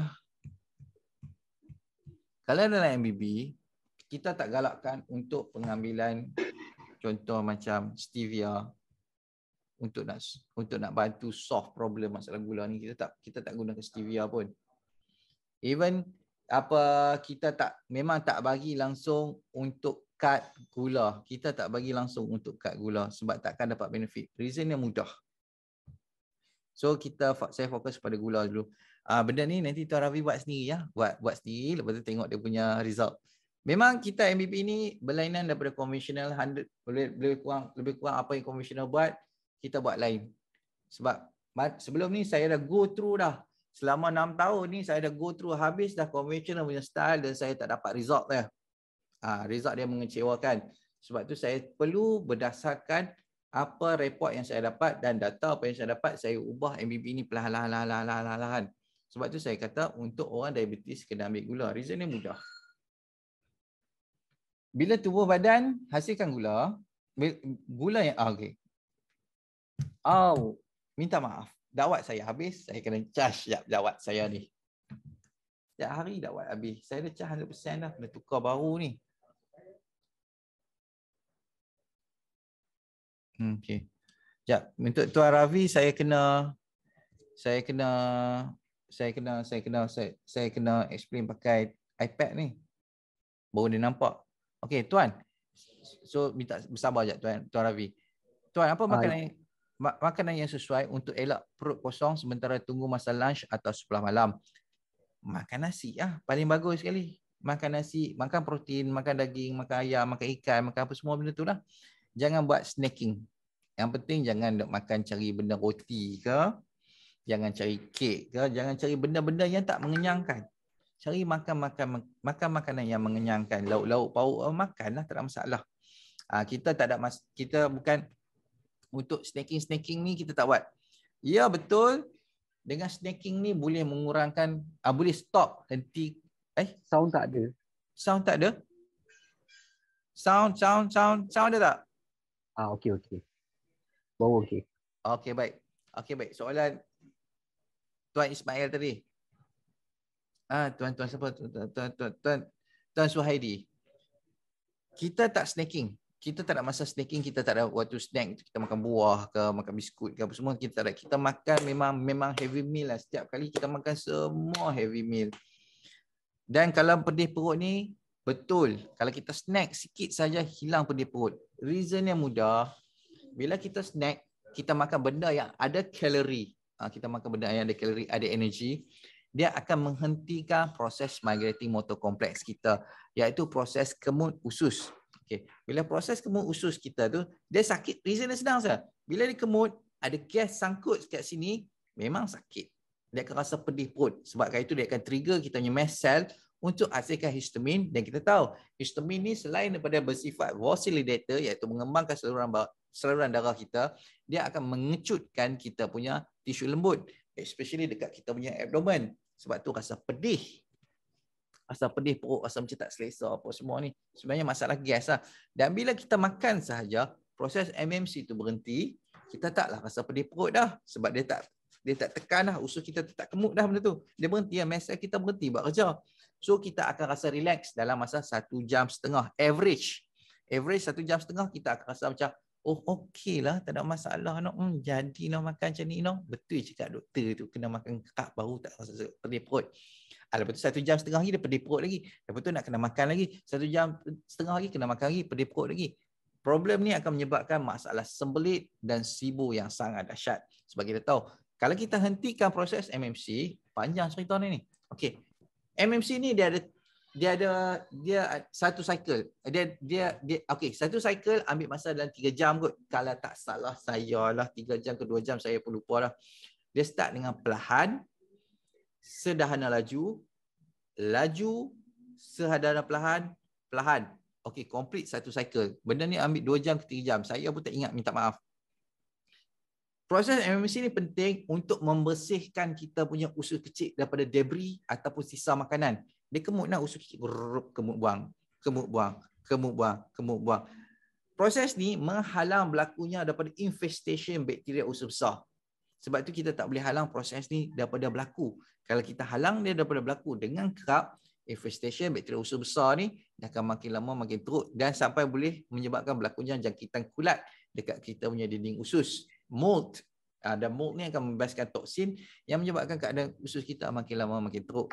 Sebab tu saya tak setuju dengan penggunaan cara makan dengan kerap ni. Tapi untuk permulaan kita makan kerap dulu. Untuk permulaan kita makan kerap dulu sementara kita MBB ni. Tapi jangan snacking. Jangan snacking. Perlu kita bezakan pasal lapar dengan pedih perut. Dua benda berlainan. Lapar kita ada nafsu untuk makan. Otak kita akan imagine, oi sedapnya makan ni, lazatnya makan ni. Lagi nak pergi makan ayam bakar apa semua. Oh sedap. Okey. Itu kalau kita lapar betul. Kalau kita pedih perut, kita rasa sakit pedih perut ni, lapar aku ni, aku nak kena makan dah ni. Itu dua benda berbeza.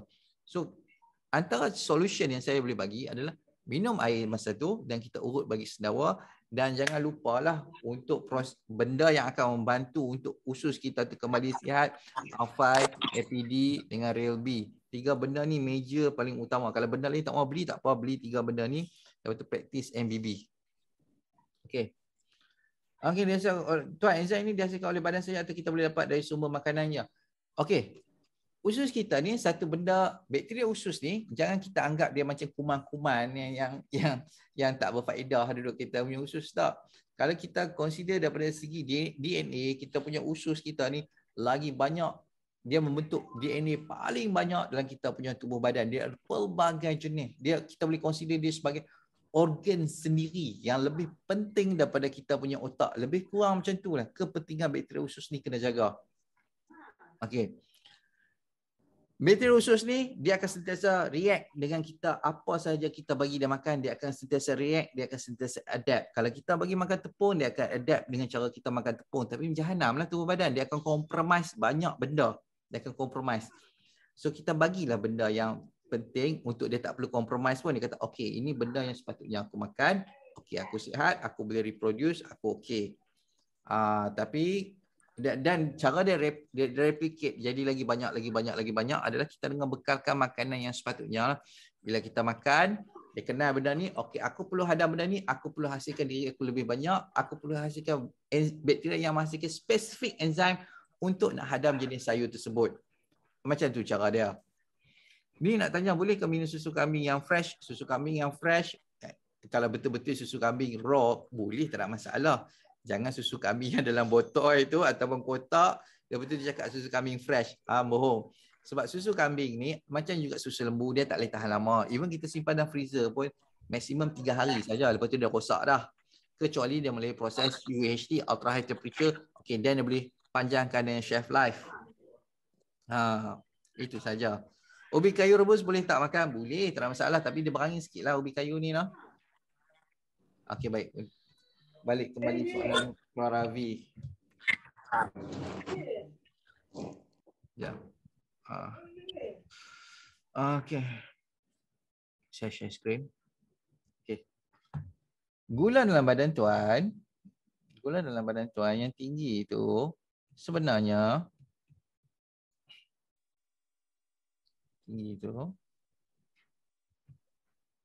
bukan disebabkan oleh secara oral tau, intake oral yang kita makan. Bukan. Dia disebabkan tubuh badan kita sendiri yang menghasilkan gula tersebut. Melalui proses tubuh badan hasilkan sendiri gula tersebut. Gula tersebut melalui proses dipanggil gluconeogenesis. Glukos ni maksud glukos, neo ni baru, genesis ni penghasilan semula lah. Kalau buka dalam kitab Bible tu, genesis ni penghasilan baru, new beginning. Okay, gluconeogenesis, penghasilan gula baru. Dia senang saja proses ni berlaku.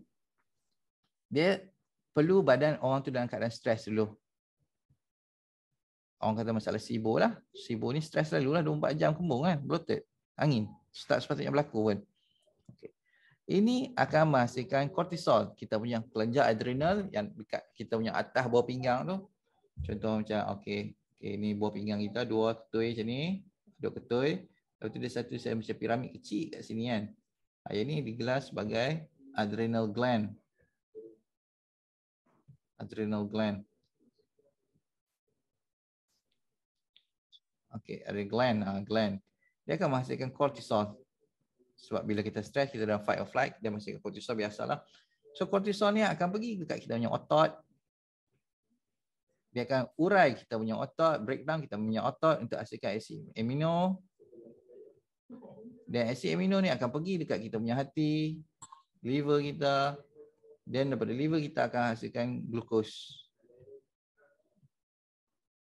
Itu sahaja. Kortisol, otot, dan kita dapati kita punya muscle strength makin lama makin diminish. Muscle strength kita, kekuatan otot kita makin lama makin hilang. Muscle, otot, kekuatan hilang. Yang ni akan selari dengan kita punya loss weight. Kita akan loss weight, kita akan hilang berat badan. Tapi bila kita tengok bahagian tengah kita, asal berlemak lagi, tangan ni jadi lembek tapi ni ada lemak lagi ni. Macam tinggal kulit saja ni. Tinggal hanya kita akan simpan berat air, dia takkan hilang lembab ni. Masa time kita loss weight ni, dia akan hanya ada berat lemak dan berat air. Berat otot hilang. So kita tahu dekat sini macam mana nak stop benda ni daripada terus berlaku macam hutan terbakar ni kan. Wild forest fire ni kan. Macam mana kita nak hentikan dia? Cara nak hentikan dia adalah introduce sugar. Sugar dalam diet. Dia memang dengar kontradik dalam apa pemahaman secara konvensional ni. Tapi minta tuan try sahaja dulu, lepas tu tengok result dia. Sugar dalam diet. Sebab apa saya kata sugar dalam diet ni boleh membantu untuk masalah diabetik. Sebab benda ni dah memang proven dah cuba berkali-kali dah dengan kita punya klien MBB ni. Dia dapati dengan introduce sugar saja, gula turun. Reason yang mudah, sebab sugar, bila kita makan, dia akan produce endorfin. Yang mana endorfin ni akan inhibit, menghalang penghasilan kortisol. So kita boleh dapat bacaan gula yang rendah. Dan kita boleh tengok HbA1c kita pun akan drop.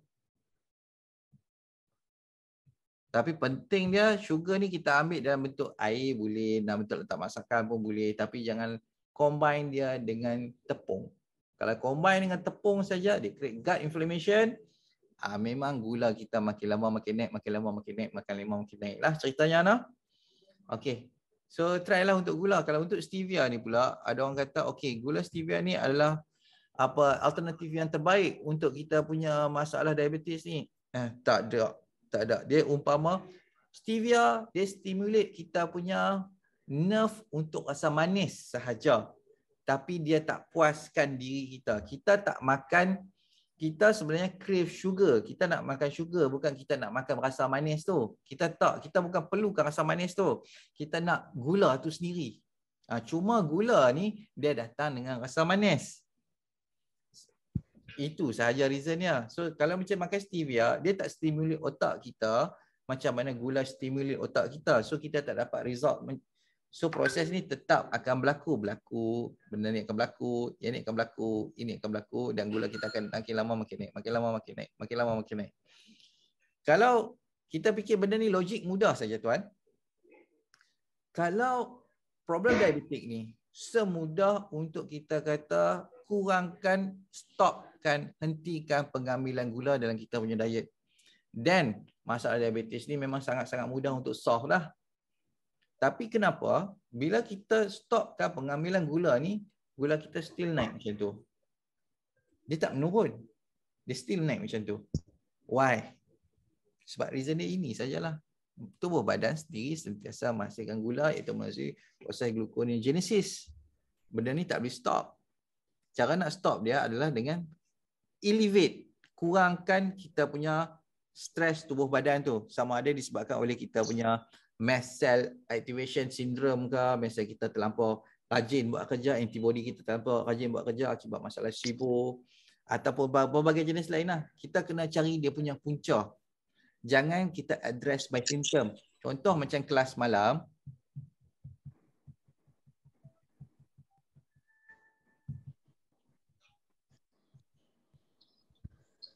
Okay, kita ada MBB Ambassador ni, jangan lupa untuk join lah untuk diskaun 10%, cashback 20% lah.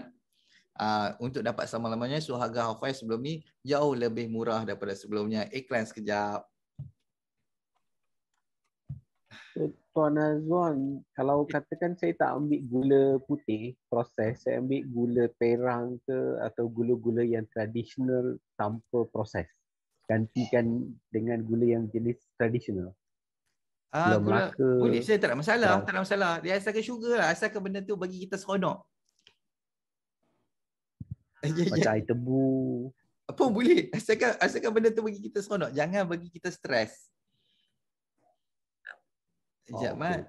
Okey, contoh macam semalam, ni orang duk tanya ni saya ni.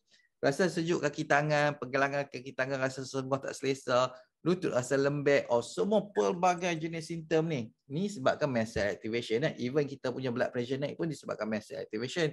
So kita kena solve problem mast cell activation ni lah. Nah, jangan kita solve satu problem ni, kita address by symptom. Contoh macam blood pressure naik, kita makan ubat, itu kita address by symptom, kita tak selesaikan punca dia. So sekarang ni sebab Tuan Ravi baru lagi, nanti banyak-banyak lama-lama Tuan Ravi tahulah punca dia dekat mana kan. So nanti kita test satu-satu. Okey, baik. Soalan suara tak ada, ubi kayu rebus. Tuan, berat makin naik, makan still MBB. Okey, Kak Zila, Assalamualaikum. Kak Zila ada tak? Waalaikumsalam. Macam mana? Kak, berat mana naik tu? Tak tahulah, tapi makan dia punya selera lain macam lah tuan. Okey. Makan macam mana selera? Badan rasa sihat tak? Badan rasa sihat lah. Dia memang ada trigger sikit-sikit. Bukan Kak Zila kan nak makan keripik ubi tadi? Ya.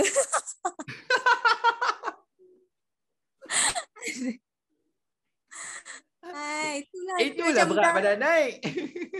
Dia dah macam, dia dah test pulut, test benda-benda macam tu. Sebab tu kena naik. Sebab itulah naik. Itu je. Kita tahulah kalau MBB ni dia tak naik berat badan lah. Itu saya kan kita dah jumpa dah punca dia, tak susah-susah pun.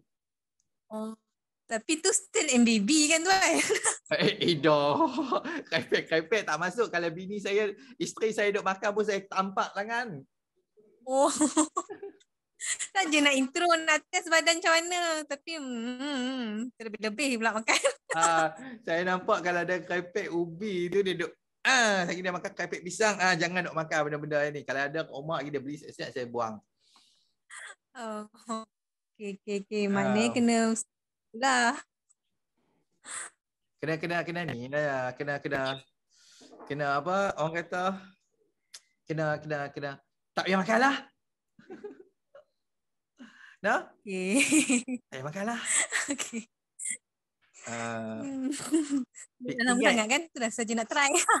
Nak tengok badan macam mana. Kalau test sekali tu, dia tak boleh lah test sekali. Dia akan sedap lah pula. Tak rasa badan aku rasa okey, tak ada masalah. Makan lagi. Macam dah sampai fasa ya? Dah macam sampai fasa kebal. Fasa kebal tu saya nak test macam-macam. Itu fasa kebal lah. Tak payahlah no. Tak payahlah. Rugi apa yang kita buat selama ni rugi lah. Merosakkan balik. Tak payahlah. Jagalah. Jaga no. Memang pulut tu tak boleh tuan. Pulut tak apa. Tak masalah makan pulut. Sebab macam saya kerap lah juga ni ambil minum cendol pulut lah. Tapi cendol tak ambil cendol lah. Sangat tu kontrol lah. Dia memang naik sebab tu Memang naik sebab tu. Kalau macam saya boleh maintain badan ni sebab saya tak makan benda-benda macam tu. Kalau saya makan benda tu sekejap. Kalau saya makan tepung, sekejap saja. Dalam masa 2-3 hari saya buat makan tepung kan. Berat badan saya akan naik 2-3 kilo mudah. Dia sebabkan karbo terlebih ke macam mana tuan? Tak, bukan. Dia sebab dia create inflammation dekat kita punya tubuh badan. tubuh badan kita akan simpan lebih lagi berat air. Lepas tu tubuh badan kita akan start simpan lemak. Macam tu. Macam tu kerja dia. Dia macam kita jadi macam tupai. Tupai kalau dia nak pergi hibernate, dia makan benda-benda yang dia tak sepatutnya nak makan sebelum tu. Macam musim panas dia tak makan benda tu. Macam spring apa semua dia tak makan benda tu. Tapi bila nak masuk fall, musim luruh, dia start makan benda-benda yang tak sepatutnya nak makan. Macam benda-benda yang macam tinggi lektin, kacang-kacang tinggi lektin tu, untuk create inflammation dekat tubuh badan dia supaya badan dia boleh simpan air dan simpan lemak untuk dia tidur masa musim sejuk nanti. Kita manusia tak perlu buat macam tu. Tapi kalau sebelum ni makan benda-benda tu sikit-sikit tak naik pula berat. Sekarang ni baru naik pula. Janganlah makan. Berat last saya tu 53. Ya? Berat last 53. Ni berat sekarang? Berat sekarang 55. Naik 2 kilo. Tiba-tiba je naik. Kontrol lah. Dia memang cepat berat naik. Cepat sungguh. Kalau kita introduce benda-benda tu, berat badan memang cepat naik. Sebab dia retain, dia simpan berat air dalam tubuh badan kita, simpan berat air, ni simpan berat lemak. Berat otot dia tak buat pun. Simpan berat air, simpan berat lemak aja. Dia memang kena MBB makan nasi macam tu je lah tuan untuk maintain balik. Makan nasi, makan daging, makan ayam, makan macam-macam benda semua boleh makan. Tapi benda-benda yang ajaib-ajaib ni janganlah makan. Boleh makan tapi takut tak boleh kontrol lah. Oh iyalah. Kalau dia tak boleh kontrol tu jenuh. Itulah jogging tapi naik tak boleh ni. Kontrol lah, kontrol. Nah? Okay, baik. Baik, sama-sama. Okay, baik, soalan. Azan kau tu Azan. Bukan. Tuan, soalan di luar tajuk. Test guna QRMA apa ni untuk quantum resonance magnetic analyzer kot. Kalau tak salah saya, betul kan? Quantum resonance magnetic analyzer. Dia orang kata accurate sampai 85%. Tapi sebab saya tak ada pengalaman lagi untuk bab ni. So saya hold untuk saya punya opinion bab ni. Nanti bila saya boleh test untuk benda ni apa semua, nanti saya report balik. Okey, susah ni keripik tak ada ke healthy snack. Kalau healthy snack boleh saja beli untuk cookies MBB, ada saja, tak ada masalah. Orang boleh try. Tapi bukan makan beria lah. Cerita dia boleh bukan macam cookies MBB ada perasa coklat macam-macam apa semua tu kan. Tapi dia cerita dia kat itu saya letak jangan makan beria lah. Maka untuk lepaskan kita punya craving tu boleh.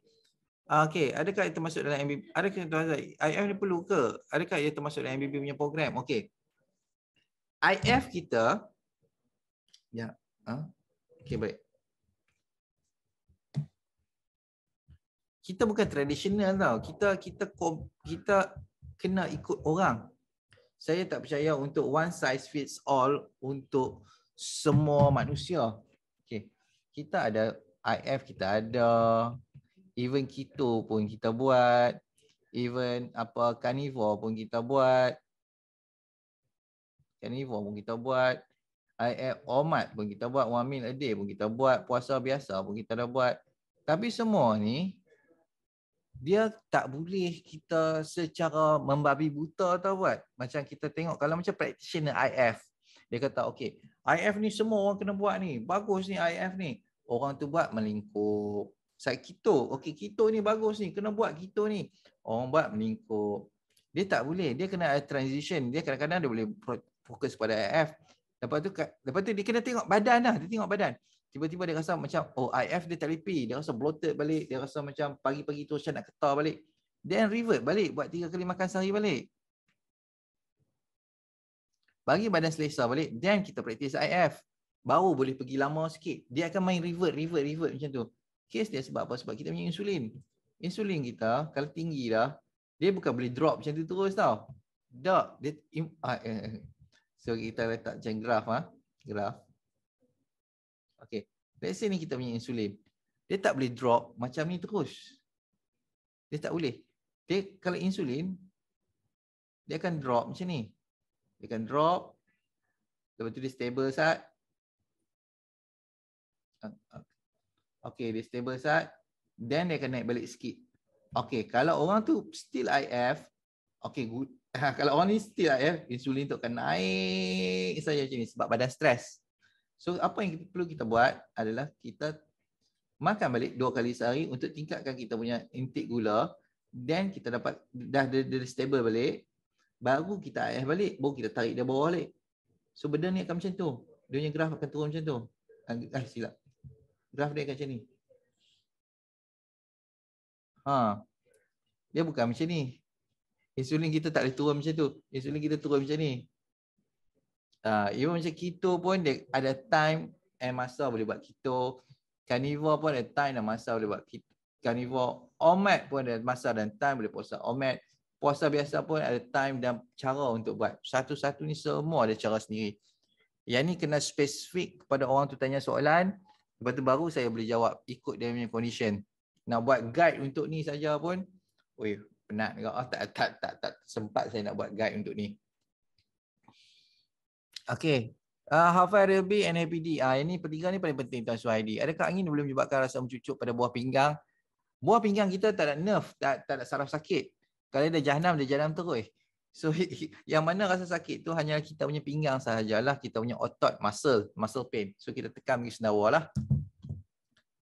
Walau makan krepek masa kita makan nasi dengan lemak, daging boleh tak? Kalau makan krepek masa kita makan nasi dengan lemak, daging boleh tak? Krepek jangan makan banyak. Maknanya tak makan kerap. Makan ketika waktu makan saja yang 2 kali sehari tu. Kalau macam tu, krepek tu boleh lah makan. Tapi tak boleh lah makan. Setakat makan skipping ball tu boleh lagi lah. Janganlah makan banyak no? Itu saja. So ada soalan tak? Apa-apa soalan untuk ditanyakan lagi?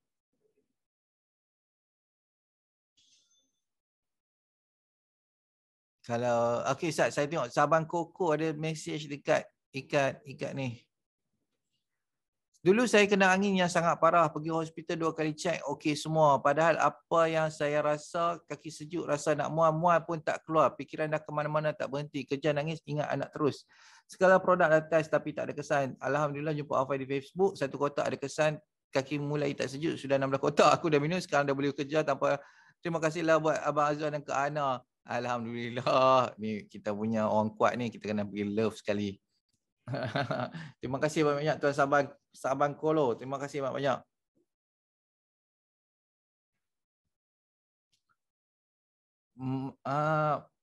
Tuan, kalau kita biasa makan 2 kali sehari tapi normal portion boleh ke untuk nasi? Boleh, tak ada masalah. Ikut kondisi badan, ikut kondisi badan.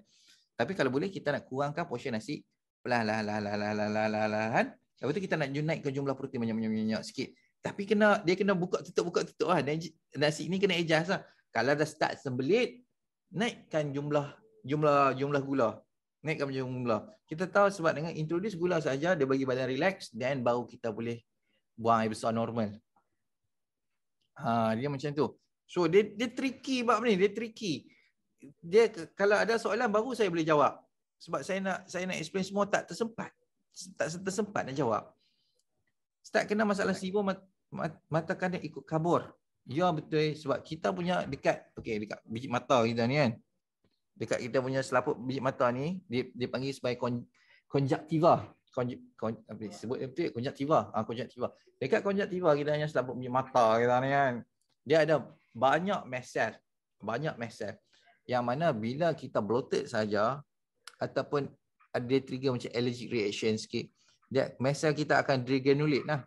Dia akan merilis dia punya bahan-bahan tu, especially histamine. Itu yang nak jadi mata kering, tak sentuh pasal lah dekat kita punya biji mata.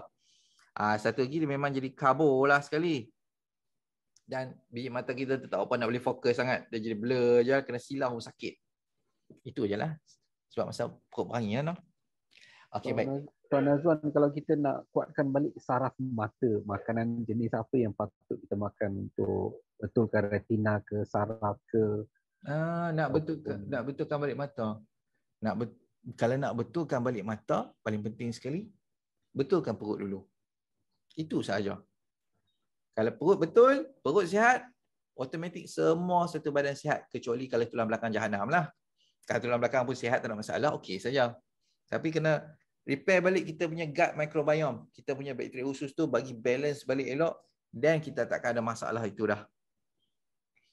Sebab kalau macam saya tak nampak kepentingan untuk pakai sunglasses. Tapi isteri saya, dia kata sebelum tu, dia kata perlu pakai sunglasses sebab dia silau teruk sangat. Silau. Dan kita repair dia dengan Hawaii Plus, MBB, Happy Day apa semua. Okey, sekarang ni okey, sihat sejahtera, tak perlu pakai sunglasses pun dah. Ikut sebab ni kalau tidak dulu tengok handphone macam ni ha. Apa dia tulis ni? Oh, susah nak tengok ni. Tak nampak pun. Okey, baik, untuk yang baru kita ada apps tau. Apps untuk MBB Go. Minta guna MBB Go ni, banyak benda dalam ni. Cuma proses untuk consultation ada dalam MBB Go ni. Cuma kita tak guna 100% lagi sebab transition ni, sebab sekarang saya tengah fokus MBB Ambassador. Sepatutnya saya fokus untuk transition, suruh orang guna apps ni dulu. Tapi tak menyempat. Contoh. Okay, ni apps MBB Ambassador.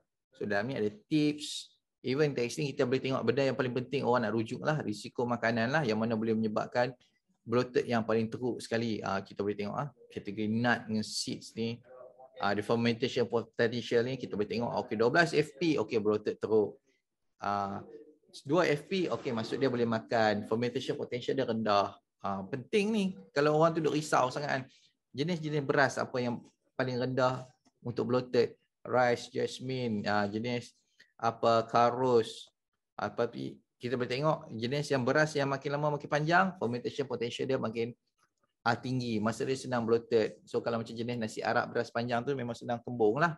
Dari jenis sebab apa? Senang saja, dia punya ikatan gula, satu amylopectin, satu amylose. Dua benda yang sangat berbeza. Satu senang hadam, satu susah hadam. Lagi short grains kita punya beras tu, lagi senang kita nak proses, lagi kurang kita punya kebarangkalian untuk bloated. So banyaklah tips-tips ni. So kita tengok even tips masalah dan penyelesaian pun ada. Kita boleh tengok. Boring-boring kita boleh baca dekat sini. Tapi yang penting kita ada diary kita lah. Diary kita punya senaman macam mana. Okay, kita punya makan. Macam mana kita ada rekod spesifik. Kita rekod kita punya makanan. Tidur kita macam mana. Buang najis kita macam mana. Mood macam mana, gula kita macam mana, ubatan kita ambil suplemen pun apa semua kita ada.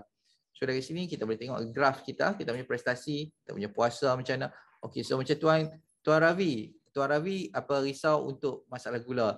So dekat sini Tuan Ravi boleh plot untuk bacaan gula tuan. So tuan boleh tengok untuk dia punya graf dia sama ada dia menurun ataupun meningkat. So benda ni boleh tally lah dengan pemakanan tuan lah. Tuan boleh tengok tally balik dengan makanan tuan. Okey, hari tu makan apa? Okey, so buang najis. Hari tu makan apa? So kita tengok. Okey, makan macam ni. So makan macam ni, kita boleh tengok bacaan gula pula. Okey, bacaan gula hari tu berapa. So kita boleh plot. Kita boleh tengok kita punya peningkatan ataupun tiada peningkatan ataupun makin getting worse. Dari situ kita boleh adjust kita punya ubat dan kita boleh adjust kita punya makanan. So nampak proper lah apa yang kita buat ni. Even untuk laporan kesihatan pun kita boleh upload dekat sini. Yang mana nanti saya boleh akses kepada semua orang punya information ni. Saya boleh tengok satu-satu lah. So kita punya information ni tak hilang. So untuk Tuan Ravi bawa Dietec-FAT, minta Dietec-FAT daftarkan Tuan Ravi untuk gunakan MBB Go ni. Okay, baik. Ada soalan lagi tak? Kita tengok soalan. Tak ada lagi dalam Apple Store Tuan Suhaidi. Tuan Suhaidi contact Dietec Razman, FitTech Razman kita. Nanti dia akan bagi link untuk dia akan suruh download test flight. Lepas tu nanti tuan boleh guna MBB Go. Tuan-tuan ada yang untuk Tuan Ashraf. Apa semua direct message saya ni? Everyone meeting Okey, ke sini saya post Tuan Ashraf punya soalan. Okey. Ada yang bertanya, adakah fungsi Alpha Plus membantu dalam penurunan berat badan? Dia turun berat badan, sepatutnya dia turun kepada BMI tubuh badan yang sepatutnya waktu itu. Berat badan kita, dia bergantung kepada inflamasi, bergantung kepada kesihatan secara general. Kalau tubuh badan kita banyak inflammation, berat badan kita akan naik. Maksudnya kita akan simpan berat lemak, loss berat muscle. Tapi kalau kita kurang inflammation, tubuh badan kita akan kembali kepada berat badan yang sepatutnya dia rasa. Even kita makan banyak lauk, banyak daging waktu tu, kita tak create inflammation dekat kita punya usus, berat badan kita akan maintain sahaja walaupun banyak mana kita makan. Tapi once kita makan saja jenis krepek, jenis tepung, jenis minyak sayur apa semua ni, even makan sikit saja pun berat badan akan menjulang naik laju. Sebab kita retain berat air, badan kita akan jadi water retention dan kita akan simpan berat lemak. Okey. Boleh makan whole meal bread untuk sarapan. Whole meal bread ni kalau kita tengok pun dia still ada gluten juga. So kita avoid lah benda-benda yang bergluten ni. So itu saja. Dan sampai pukul 1 dah. Terima kasih banyak untuk yang hadir pada session ni. InsyaAllah esok kita ada session bersama Dr. Adrian pula. Okey, baik. Semua jangan lupa. Ya, satu benda sikit yang paling penting. Satu benda sekali yang paling penting. Jangan lupa. Mana dia benda penting ke? Jangan lupa untuk join MBB Ambassador. Sebab ada diskaun 10% dan cashback 20%. So kalau untuk orang yang nak beli penjimatan untuk produk MBB atau servis MBB, inilah dia, sertai hari ini. Dan anda juga selepas tu kalau introduce produk ini kepada orang lain, boleh generate duit sekali. Okay, baik. Thank you very much semua. Terima kasih banyak-banyak. Assalamualaikum warahmatullahi wabarakatuh. Thank you, Tuan Azwan.